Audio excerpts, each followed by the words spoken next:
लश्करों का खुदा इस जगह पर उतरा हुआ है। आसमानी रथ उसके कलाम के शिनवा होने के लिए खुद को पेश करते हैं। हालेलुया, तारीफ हो, hallelujah, thank you Lord, hallelujah, Holi, hallelujah, thank you Lord, hallelujah, hallelujah, hallelujah. खुदावंद तो जो अजीम है, खुदावंद तो जो कादिर है, खुदावंद तो जो जंग में जोर आवर है, जिंदा खुदा है। हम तेरे हजूर में खुदावंद खुद को पेश करते हैं। तूने हमें सुनने की तौफीक बख्शी है, तेरा शुक्र अदा करते हैं। दुआ करते हैं कि खुदावंद ये तौफीक आज खास तौर से तेरे कलाम को सुनने में इस्तेमाल हो। हम अपने कानों को तेरे लिए झुकाते हैं, तेरी तरफ झुकाते हैं। ना सिर्फ कान बल्कि दिल भी तेरी तरफ लगाते हैं, सोचे ख्याल तेरी तरफ लगाते हैं। आज का कलाम 100 गुना फल लाए और आज के कलाम से खुदावंद जिंदगियां और हालात बदले, हमारा किरदार और ज्यादा मजबूत हो सके, हम अपनी इसकी चालों को समझ सके और खुदावंद तेरा कलाम ताबेदार दिल के साथ कबूल करके अपनी जिंदगी का हिस्सा बनाए। जो कुछ भी तू बोले हम दुआ करते हैं कि खुदावंद वो सब बिला आमेजिश हम समझ पाए, यीशु के नाम से, आमीन। खुदावंद यीशु मसीह के नाम में आप सबको बहुत बहुत सलाम। खुदावंद की शुक्रगुजारी करते हैं कि आज खुदा ने हमें ज़िंदगी दी और सलामती बख्शी और हम दूर और नज़दीक से इस जगह पर मौजूद हैं। कीमती वक्त लेकर आए हैं तो हम ध्यान जो है वो ज़्यादा से ज़्यादा खुदा के कलाम की तरफ लगाएंगे। हालेलुया। दुनिया में हम चाहते हैं कि हम इख्तियार वाले हों। किस वाले हों? और कई बार हम बाइबल में से जानने की कोशिश करते हैं कि एक ईमानदार का इख्तियार क्या है, उसकी अथॉरिटी क्या है, उसके पास पावर क्या है। लेकिन एक छोटा सा जुमला मेरे रूह में आ रहा है कि हम इसको याद कर लें। सब बोले मेरे पीछे, ईमानदार का किरदार। फिर बोले ईमानदार का किरदार, ईमानदार का किरदार ही ईमानदार का इख्तियार है। हालेलुया। अगर हमारा करैक्टर ठीक हो जाए ना तो हम साहिब इख्तियार हैं। अगर हमारा किरदार ठीक नहीं, करैक्टर ठीक नहीं, तो फिर हमारे पास कोई इख्तियार नहीं। क्योंकि हमारे किरदार जिसको लोग देखते हैं, दुनिया देखती है, हमारा रोल जो कुछ हम अदा कर रहे हैं इसको देखती है।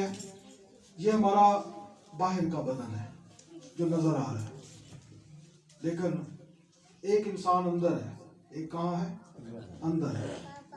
जो कुछ वो सोचता है वो ही ये बाहर का बदन करता है। आसान अल्फाज में कहते हैं कि एक बातन है और एक क्या है? जाहिर। अंदर अगर ईमान होगा तो बाहर भी ईमान नजर आएगा। अंदर ठीक होगा तो बाहर भी ठीक होगा। आए किताब मुकद्दस में से हवाला देखते हैं, फिर आगे बढ़ते हैं। मरकज की इंजील उसका 7वां बाब, मरकज की इंजील उसका 7वां बाब 21 आयत से 23वीं आयत तक हम पढ़ेंगे। मरकज की इंजील 7वां बाब 21वीं आयत से 23वीं आयत तक। जी, सबको मिल गया? जी।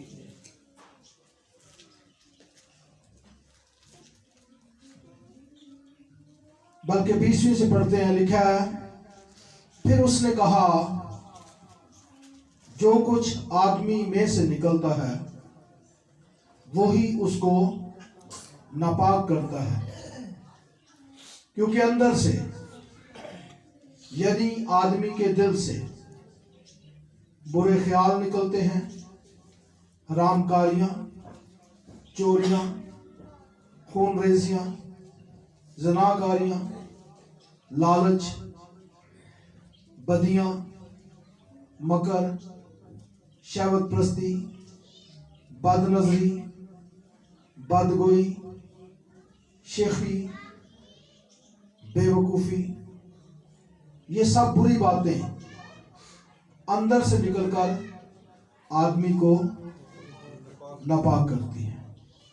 सो कलाम मुक़द्दस का पढ़ा और सुना जाना आप सबों के लिए बायस बरकत हो। आमीन।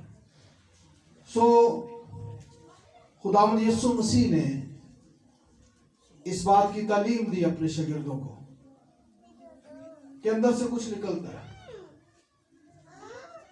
और ये जो लिस्ट है, अंदर से क्या निकलता है। नंबर 1 उसने कहा बुरे ख्याल। क्या निकलता है? बुरे ख्याल निकलते हैं। फिर आगे बताया हरामकारियां, फिर आगे कहा चोरियां। कहां से निकलती हैं? अंदर से। खूनरेजियां, ज़नाकारियां, लालच, बदियां, मकर, शहवत प्रस्ती, बदनजरी, बदगोई, शेखी, और आखिरी क्या है? बेवकूफ़ी भी कहां से निकलती है? ऐਵੇਂ नहीं बंदा बेवकूफ बन जाता है। कहां से निकलती है? पहले उसका अंदर बेवकूफ होता है। आज हम बेवकूफी पर तो बात नहीं करते, लेकिन जब हम उस पर बात करेंगे जिस पर बात मैं करना चाहता हूं, तो असल में इससे बड़ी बेवकूफी है कोई, और वो है इस पूरी लिस्ट के अंदर अगर आप गिने शुमार करें तो ये तकरीबन 13 है। कितनी है? 13 चीजें, 13 बातें अंदर से निकलती हैं। उन 13 में 12वें नंबर पर जो है क्या है? सेकंड लास्ट क्या है? शेखी। क्या है जी? क्या? शेखी। 12वें नंबर पर शेखी है। इसका 12वां नंबर है, और ये एक बुराई है, ये अंदर से आती है। शेखी। शेखी क्या है? इसके लिए आसान लगता है घमंड। क्या जी?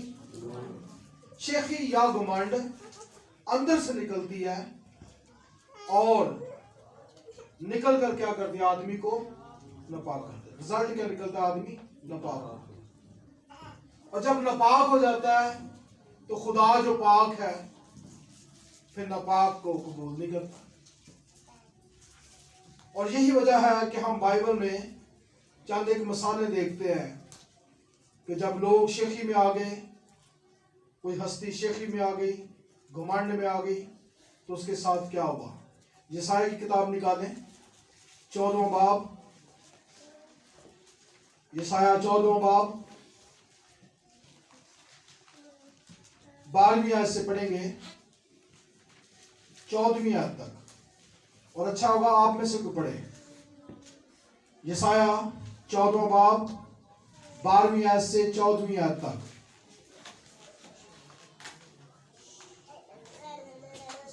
सुबह के रोशन सितारे, तू क्यों कर आसमान पर से गिर पड़ा?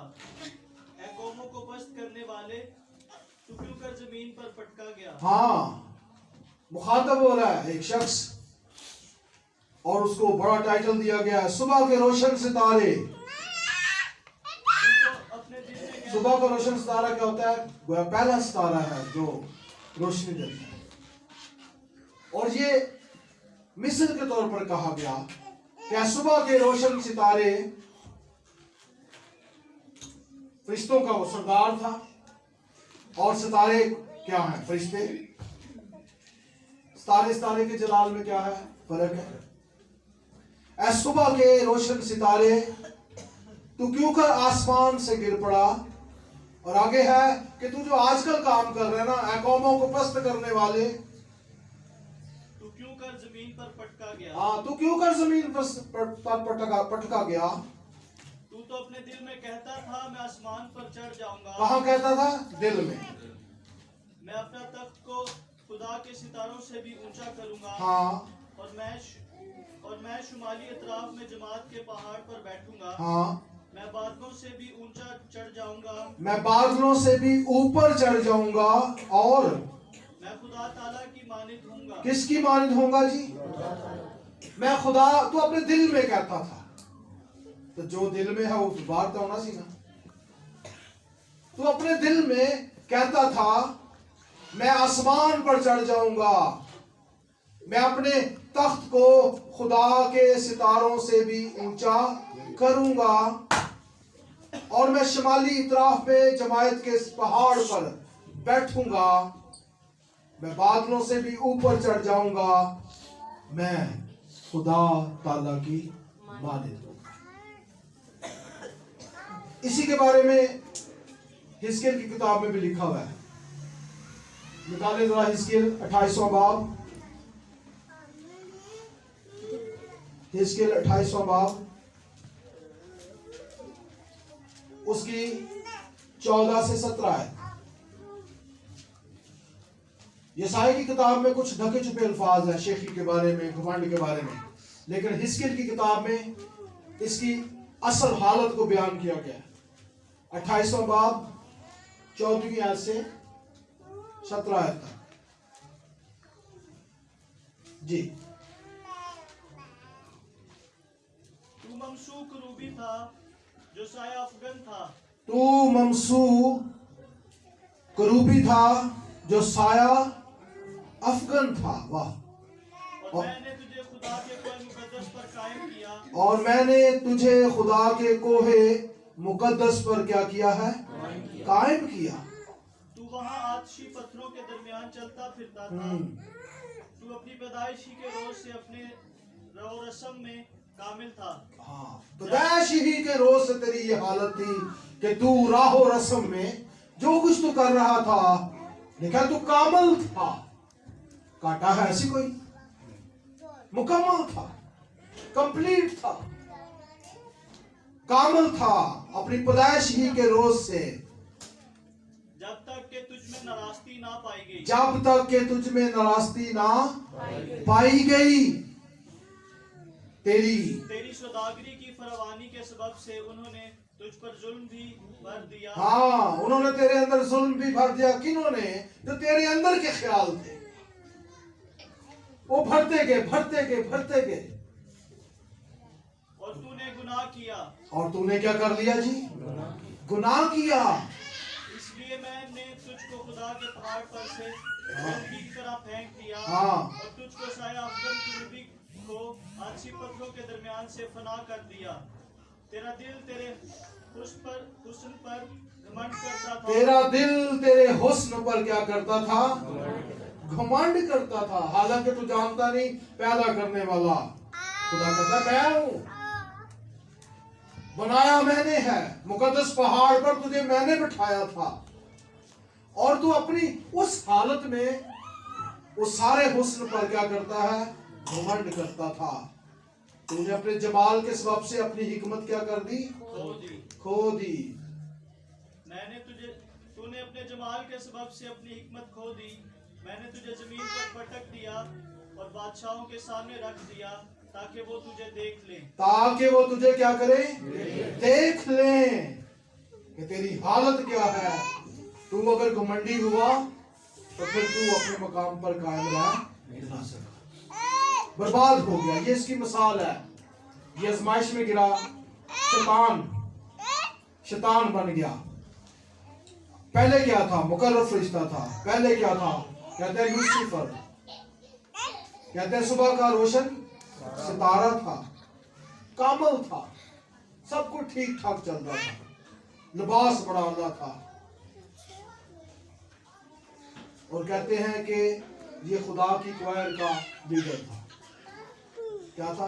लीडर था। आज भी जो लीडर है ना गाने वाले, कई बार उनमें बड़ा फख्र आ जाता है, बड़ा गुरूर, बड़ा तकब्बुर, बड़े मुतकब्बिर होते हैं। मेरे वर्गा तो कोई बोलता ही नहीं है, मेरे जैसा कोई बजाता ही नहीं है। और यही चीज है जिसने उस मुकर्रर फरिश्ते को क्या कर दिया? शैतान बना दिया। तूने कहा मैं ऊपर चढ़ जाऊंगा, खुदा जैसा बन जाऊंगा, तुझे मैंने पटक दिया। फिर दूसरी मिसाल हम देखते हैं पैदाइश की किताब में, तीसरा बाब, पैदाइश की किताब तीसरा बाब 6 आयत। औरत ने देखा कि वो दरख्त खाने के लिए अच्छा और आंखों को खुशनुमा मालूम होता है। हाँ, क्या देखा है? वो दरख्त कैसा है जी? आंखों को कैसा लग रहा है? खुशनुमा लग रहा है। और ये खुशनुमाई क्या है? असल में ये शेखी की बात है। ये खुशनुमाई क्या है? शेखी घुमंड में ले गई। और शुरू में उसने ऐसा तीर फेंका, तो जब ये फल खाओगे किसकी मानद हो जाओगे? किसकी मानद हो जाओगे? खुदा की मानद। और ऊपर से जब फल दिखाया, रास्ता आसान है, फल खाएंगे खुदा जैसे बन जाएंगे। और ऊपर से उसने देखा फल क्या है जी? देखने में बड़ा खुशनुमा है। देखने में क्या है? बड़ा खुशनुमा है। और उस खुशनुमा को देखकर उसके दिल में खुद भी लड्डू फूटे। और फिर खुद नहीं खाया सिर्फ, बल्कि उसने अपने शोहर को भी उसमें शामिल किया। वो भी फल जो देखने में बड़ा खुशनुमा लगता है। लेकिन खुदा को ये पसंद नहीं है। उन्होंने खा तो लिया। जैसे शैतान को उसने, देखे, अगर वो फरिश्तों का इंसाफ कर सकता ना, तो उसने आदम का भी इंसाफ, अदालत की। पहली अदालत कहाँ हुई है? आसमान पर। बोले बोले कहाँ हुई है? बोले बोले कहाँ हुई है?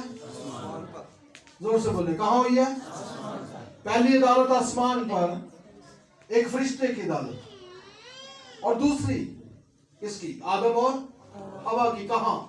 अदन। उसको आसमान से नीचे पटका, वो आसमान से निकाल दिया गया। और मुकाशों की किताब में लिखा है, आसमानों खुशी मनाओ और जमीन क्या करे जी? वावेला करे, क्योंकि शैतान बड़े गजब के साथ नीचे फेंक दिया गया। तो अगर उसने फरिश्ते को नहीं माफ किया, तो आदम और हवा को भी हम देखते हैं उसने माफ नहीं किया। गुनाह की सजा क्या है? जहन्नम है। हालेलुया। जहन्नम, मौत, सजा, अदालत। और अगर ये दोनों ही कामयाब हो जाते, जैसे मेरा और आपका यीशु कामयाब हुआ, यीशु पर भी आया ना शैतान, हमला किया, उसके अंदर भी वो घमंड पैदा करना चाहता था। लूका के इंजील 4 बाब निकाले, नामी आज से 11वीं आयत तक पढ़ते हैं। लूका की इंजील 4 बाब, नामी आज से 11वीं आयत तक।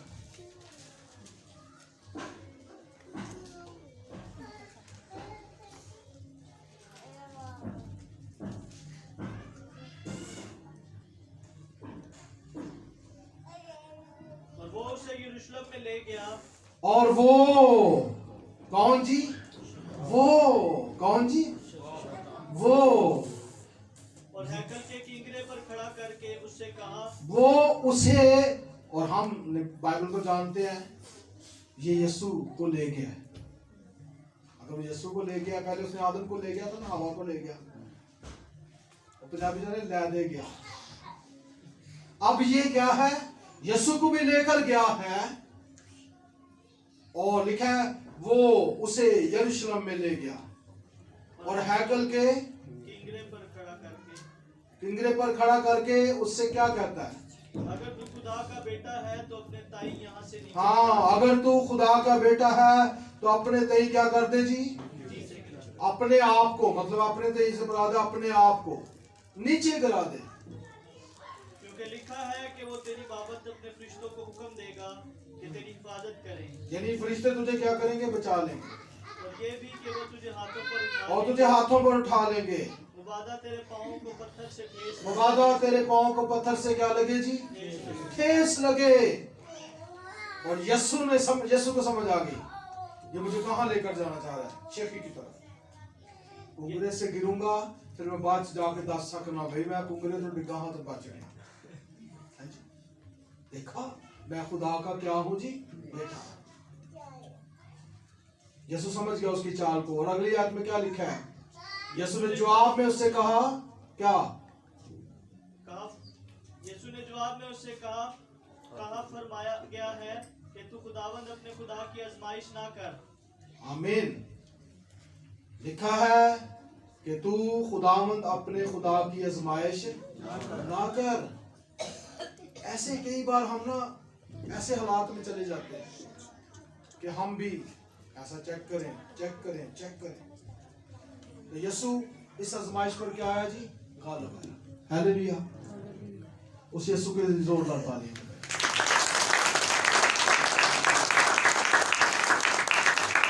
अब हम आगे बढ़ते हैं। यूहन्ना खत लिखते हुए अपने पहले खत में, पहला यूहन्ना, उसमें ईमानदारों को एक बड़ी जबरदस्त नसीहत करता है। क्यों नसीहत करता है? क्योंकि यूहन्ना के सामने भी शैतान भी मौजूद था। उसका हाल घमंड किया, उसका नतीजा क्या निकला? आदम के बारे में भी वो जानता था, हवा के बारे में भी जानता था क्या हुआ, फिर यीशु के बारे में भी जानता था। और यीशु को अपनी जिंदगी का महवर और मरकज मानते हुए वो ईमानदारों को अच्छी नसीहत दे रहा है। पहला यूहन्ना का खत, उसका दूसरा बाब 16वीं आयत।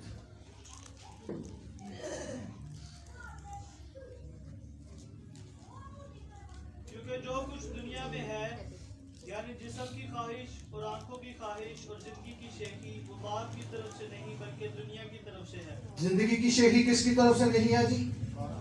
बाप की तरफ से नहीं। इसलिए वो, अगर आप 15वीं आयत पढ़ें तो वो कहता है, ना दुनिया से मोहब्बत रखो, ना उन चीजों से जो कहां है, दुनिया में है। दुनिया में क्या है? आगे वो 3 बातों का जिक्र करता है। जिस्म की ख्वाहिश, आंखों की ख्वाहिश और जिंदगी की क्या जी? शेखी, यानी घमंड, फखर, तकब्बुर, मुतकब्बर हो जाना। ऐसी हालत जो है वो दुनिया की तरफ से है। तो मेरे अजीजों, खुदा चाहता है कि हम दुनिया से नजरें हटाकर किस पर नजरें लगाएं? खुदा पर। हालेलुया। और दुनिया में अपनी मर्जी पूरी ना करें, ना शैतान की मर्जी पूरी करें जो हमें आजमाइश में डालता है, बल्कि किसकी मर्जी को पूरा करें? खुदा की। खुदा की मर्जी क्या है? कि ईमानदार कभी शेखी ना माने। खुदा की मर्जी क्या है? कि ईमानदार कभी घमंड की हालत में ना जाए। इसलिए हमें इसके बारे में ज्यादा सीखने की जरूरत है। घमंड की तारीफ क्या है मजीद हम जानेंगे। दुनिया में जो अच्छी किताबें हैं उनको जब हम पढ़ते हैं तो उनमें से एक बहुत ही जबरदस्त किताब है जिसको हम डिक्शनरी कहते हैं। क्या कहते हैं? क्या कहते हैं? डिक्शनरी। एक डिक्शनरी है वेबस्टर। क्या है? वेबस्टर। वेबस्टर डिक्शनरी में घमंड की तारीफ यूं की गई है। क्या की गई है? अपने बारे में। किसके बारे में? अपने बारे में हकीकत से बढ़कर राय रखना क्या है? घमंड। फिर बोले, अपने बारे में हकीकत से बढ़कर राय रखना क्या है? फिर बोलेंगे, अपने बारे में हकीकत से बढ़कर राय रखना क्या है? घमंड है। यानी जो कुछ हम हैं उससे बढ़कर अपने आप को समझना। अगर हम अपनी हकीकत से वाकिफ हो जाए ना, नबियों ने क्या कहा, ये कहता है मैं क्या हूं, खाक हूं। क्या हूं जी? मैं राख हूं। गोया उसने जाहिर किया मैं आजिज हूं, मैं कमजोर हूं। पौलुस जैसा शख्स कहता है जिस नेकी करने का इरादा करता हूं वो मुझसे हो नहीं पाती, लेकिन जिस बदी का इरादा नहीं करता वो हो जाती है। वो जाहिर करता है मैं कमजोर हूं। लेकिन घुमांड करने वाले लोग, फख्र करने वाले लोग, और कई बार हम मुआजना भी करते हैं। आपको याद होगा हैकल में एक शख्स दुआ कर रहा था। क्या कर रहा था? दुआ कर रहा था। और दुआ करते हुए उसने क्या कहा, खुदावन तू जानता है कि मैं हफ्ते में कितने रोजे रखता हूं? कितने रखता हूं? हफ्ते में तो अभी रोजे आ रहे हैं ना, बुध से रोजे शुरू हो जाएंगे, तो हम में से भी तेरे उस पोजीशन में जा सकते हैं क्या? उसने कहा मैं हफ्ते में 2 रोजे रखता हूं और क्या करता हूं? क्या करता हूं? दयाकी देता हूं। क्या करता हूं? दयाकी देता हूं अपने सारे माल पर। यहां तक तो ठीक है, ये हफ्ते में 2 रोजे रखता है। यीशु ने कहा था तुम्हारी रास्तबाजी फकीरों और फरीसियों से बढ़कर होनी चाहिए। इसका मतलब वो 2 रखते तो हमें कितने रखने चाहिए? 3 का मतलब 3 तो रखने चाहिए, फिर बढ़कर होगी ना। लेकिन बढ़कर से मुराद क्या है? जैसे वो रोजे रखकर खुद पर फख्र करते थे, हमें फख्र नहीं करना, हमें मुतकब्बर नहीं होना, हमें आजिज़ ही रहना है। चाहे आप 40 दिन का रोजा रखें, 21 दिन का रोजा रखें, 3 दिन का रोजा रखें, आपने क्या करना है? कभी भी फख्र की हालत में नहीं जाना। ये है फकीरों फरीसियों की रास्तबाजी से बढ़कर। हालेलुया। और उसने ये बातें तो ठीक की, मैं रखता हूं, रखता होगा, दयाकी देता हूं, देता होगा, लेकिन साथ उसने कहा मैं महसूल लेने वाले की मानिद नहीं। यहां पर क्या है? वो अपने आप को उससे बड़ा समझता है। तो घुमांड की तारीफ क्या है? वेबसाइट की डिक्शनरी में क्या लिखा है? अपने बारे में हकीकत से बढ़कर राय रखना क्या है? घुमंड है। और घुमंड इंसान को नापाक करता है, और नापाक शख्स जो है वो रास्तबाज नहीं रहता, वो गुनाहगार हो जाता है। और इसीलिए बाइबल में, पूरी बाइबल का निचोड़ ये है कि घुमंड क्या है? गुनाह की जड़ है। घुमंड क्या है? गुनाह की जड़ है। फिर एक और निचोड़ सुने, घुमंड गुनाह की बुनियाद है। गुनाह की क्या है? बुनियाद। जब हम घुमंड करते हैं बुनियाद रख देते हैं, और फिर किसी दिन और इसीलिए एक डिक्शनरी है स्ट्रॉन्ग्स। क्या है? स्ट्रॉन्ग्स। जब कभी हमें कोई लफ्ज देखना होता है तो हम स्ट्रॉन्ग्स पर गौर करते हैं। स्ट्रॉन्ग्स में लफ्जों के नंबर लिखे हुए हैं, इतने नंबर इस लफ्ज के हैं, इतने नंबर पर ये लफ्ज है।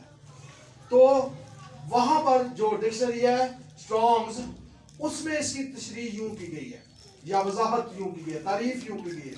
नंबर 1 सुनिए, दूसरों के मुकाबला में खुद को बालातर समझना। बोले, दूसरों के मुकाबला में खुद को बालातर समझना। कई बार हम पंजाबी जब बोलते हैं तो हम बालातर नहीं कहते, हम खाली बाला ही कहते हैं। तो बात एक ही है, मतलब बड़ा, जहां बालातर, बड़े से बड़ा समझना। दूसरों के मुकाबला में खुद को क्या समझना जी? बालातर समझना। और फिर स्ट्रॉन्ग्स के मुताबिक एक और तशरीह की गई है कि ऐसा शख्स जो घुमंड करता है उसको हम आवारा भी कह सकते हैं। क्या है जी? आवारा। क्या जी? आवारा। फिर एक और लफ्ज है कि घुमंड जो करता है उसको हम मक्कार भी कह सकते हैं। क्या कह सकते हैं? वो आपके सामने ठीक ठीक करेगा, लेकिन मकारी का लबादा ओढ़कर ठीक ठीक करेगा, लेकिन अंदर से क्या कहेगा, मैंने बहुत पता है, इसको ज्यादा इल्म है। अंदर से क्या कहेगा, मुझे ज्यादा पता है। और इसीलिए ऐसा शख्स जो घमंड करता है वो खुद को सारी जिंदगी फरेब देता है। ऐसा शख्स एक शराब में जिंदगी गुजारता है और एक तरह से खुद को धोखे में रखता है, फरेब खाता है, मकार लोग है बन गया, आवारा हो गया। और इसकी ये भी खूबी है कि ये किसी के इख्तियार में नहीं रहता, किसी के इख्तियार में नहीं रहता, किसी के मतहत नहीं रहता। क्योंकि मतहत कैसे हो, ये समझता है मुझे सबसे ज्यादा आता है। ना ये बाप का वफादार है, ना ये माँ का वफादार है, ना ये कलीसिया का वफादार है, ना यीशु का वफादार है। ये क्या है, ये किसी के ताबे नहीं रहना चाहता। और शैतान ने क्या किया, वो भी तो ताबे नहीं रहा ना। क्या कहता है, मैं अपने तख्त को ऊंचा कर लूंगा। हवा ने क्या सोचा, हम खुदा की मानित बन जाएंगे। कई बार शिगिर्द उस्ताद से जब सीखते हैं तो कई बार ऐसा भी होता है, वो सोचते हैं हमने सारा इल्म उस्ताद से ले लिया। ये क्या है, ये घमंड है। फिर सुने, घमंडी को आवारा भी कहते हैं, स्ट्रॉन्ग्स के मुताबिक मक्कार भी कहते हैं। और ये जब घमंड में आ जाता है तो फिर फरेबी शख्स की मानद बन जाता है और ये किसी शख्स या किसी चीज के मतहत रहना पसंद नहीं करता। आगे है, आसान अल्फाज बयान किए गए, खुद को मुमताज समझता है। क्या समझता है, मुमताज, दूसरों से अफजल समझता है, सुपर पावर, मुमताज। मैं ऊंचा हूं, मैं ठीक हूं, मैं सोना हूं, मैं सोनी हूं। तो क्या हुआ, सोनी क्यों ऐसे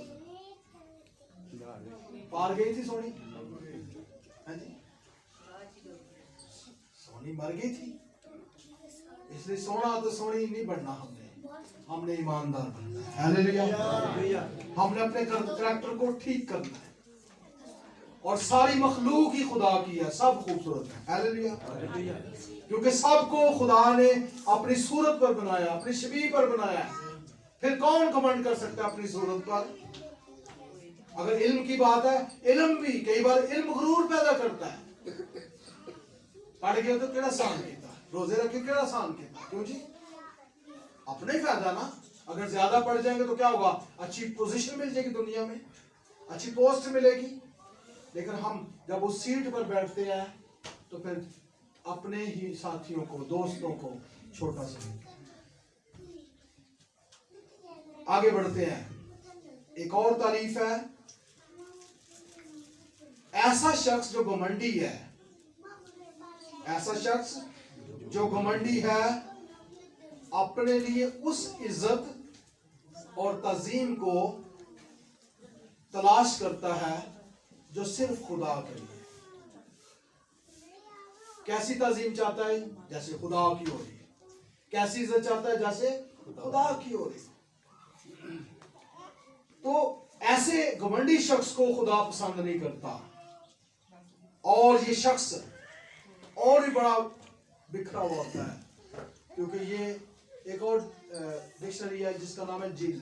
क्या है, JIL, जिल।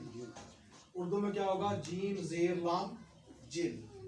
उसके मुताबिक घमंड की तारीफ ये है, अपने हवासे खमसा, बोले अपने हवासे खमसा और जज्बात को खुदा की मर्जी से ज्यादा अहमियत देना। अपने हवासे खमसा क्या है, आंखों को ज्यादा अहमियत देना, कानों को ज्यादा अहमियत देना, जुबान को ज्यादा अहमियत देना, महसूस करने को ज्यादा अहमियत देना। खुदा की मर्जी कुछ और है, खुदा के जज्बात कुछ और है, लेकिन अपने हवास को ज्यादा, हवासे खमसा को ज्यादा ज्यादा तरजीह देना, ये भी क्या है? घमंड है। जज्बात कंट्रोल ही नहीं हो रहे जी, ये घमंड की सूरत है। और ऐसे लोग जो है, अगर पकड़े जाए ना, ऐसे कोई कलाम कर रहा हो और खुद ही पकड़े भी जाएं, को खादम खड़ा होकर कलाम करे या खादम खुद कलाम सुनाते सुनाते खुद पकड़ा जाए, तो ऐसे लोग क्या होते हैं? पकड़े जाने पर शर्मिंदा नहीं होते, पकड़े जाने पर शर्मिंदा नहीं होते। गोया हम पंजाबी में कहते हैं समझ गए? शर्मिंदगी जिनको महसूस ही नहीं होती, पकड़े भी जाते हैं घमंड की हालत में, शर्मिंदा भी नहीं होते, सीखते भी नहीं, तरबियत भी नहीं पाते। और इसी वजह से क्या है, तरबियत देने वालों को कई बार फिर वो बदले की टो में रहते हैं और क्या करते हैं जी, वो फिर ताकते रहते हैं, अच्छा इसने मेरी इंसल्ट की है, मैं कैसे इसकी इंसल्ट करूंगा, और गोया बदले की आग लग जाती है उनमें और एक स्टेप आगे चले जाते हैं। फिर अंदर क्या है, जहां आग होती है फिर बेचैनी तो होती है ना, बेचैन होते हैं, इत्मीनान जाता रहता है, और फिर ये दूसरों से हसद भी करते हैं। और जब सीनियर्स की या माँ बाप की बात नहीं ना सुनते, तो इसका मतलब है ये फिर मैं कहूँगा आवारा है, ताबेदार नहीं रहते, और ये ना अपने आप को बड़ा मजलूम भी बनाते हैं। शैतान को जब ऊपर से फेंका गया तो कैसा मजलूम हो सकता है? साथ के फरिश्तों नहीं कहा हो जड़े लाल भी डिगे था, क्यों जी? पूरी फौज को गिराया, सब देखे खुदा ने को रहम ही नहीं आया। कई बार घमंड की सजा मिलती है ना, फिर आवाजें निकालते हैं, खुदा ने रहम ही नहीं होता। कई बार बाप सख्त बात करता है तो वो कहता है बाप को ख्याल ही नहीं है मेरी कितनी इंसल्ट हो रही है, मजलूम बन जाते हैं। घमंडी क्या बन जाते हैं? मजलूम। और फिर इनमें सख्त दिल इतनी होती है, ये माफ नहीं करते किसी। आप गौर कर सकते हैं, शैतान ने आज तक माफ किया? ये माफ नहीं करते। इसलिए मैं ये कहूंगा कि किसी की हालत इतनी संगीन हो जाए कि वो किसी से बदला लेने पर आ जाए, माफ ना करने की स्पिरिट में चला जाए, बेचैनी उसके अंदर हो, आग लग जाए उसके अंदर, हर वक्त वो आवारगी की हालत में रहे, तरबियत ना पाए। जैसे फिरौन का दिल खुदा ने सख्त कर दिया था। अच्छा ठीक है, तू घमंड करता है ना, फख्र करता है, ठीक है, फिर तेरा दिल ही सख्त। तो क्या है, बेहतर है कि बंदा स्टार्ट जी इसको ब्रेक करे। क्यों जी? इसको क्या लगाए जी? ब्रेक। और इसको ब्रेक लगाने का एक ही तरीका है कि हम ज्यादा ज्यादा कलाम के साथ रफाकत रखें। किसके साथ रफाकत रखें? हम खुदा के साथ रफाकत रखें, हम उसके बेटे यीशु मसीह के साथ रफाकत रखें, हम कलीसिया के साथ क्या रखें? रफाकत रखें। फिर है हम घमंड से निकल सकते हैं, वरना क्या होगा, हम फंसते चले जाएंगे, फंसते चले जाएंगे। इसलिए मेरा ईमान है कि आज की इस रफाकत से हम जरूर कभी भी अगर घमंड की हालत में जाने लगे या इस वक्त हैं तो जरूर निकलने के लिए खुद को खुदा के सामने पेश करेंगे। हालेलुया। सो अपने सर को झुकाएं और खुदा की पाक हुजूरी में हम दुआ मांगे। आपके अंदर, आपकी जिंदगी में अगर किसी तरह का भी कोई फख्र पाया जाता है, कोई घमंड पाया जाता है,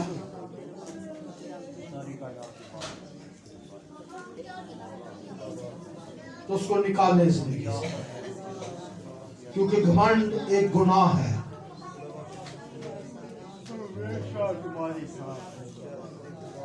घमंड इंसान को गैर मुतमिन कर देता है। ये एक दुनियावी अमल है, ये खुदा की तरफ से नहीं और ना ही खुदा की मर्जी है।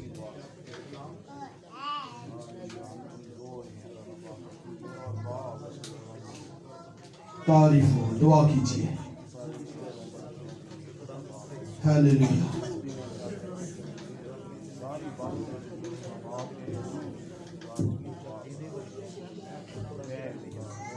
हालेलुया। और दुआ करें खुदा उनकी पाक दिलों को खोले खुदा की।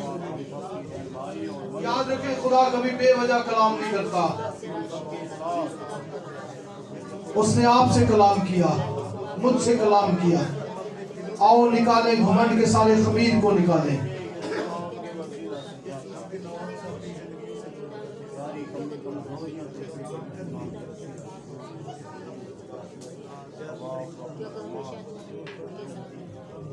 हालेलुया। हालेलुया। खुदावंद ये सुना हुआ कलाम हमारे लिए बरकत का बायस बने।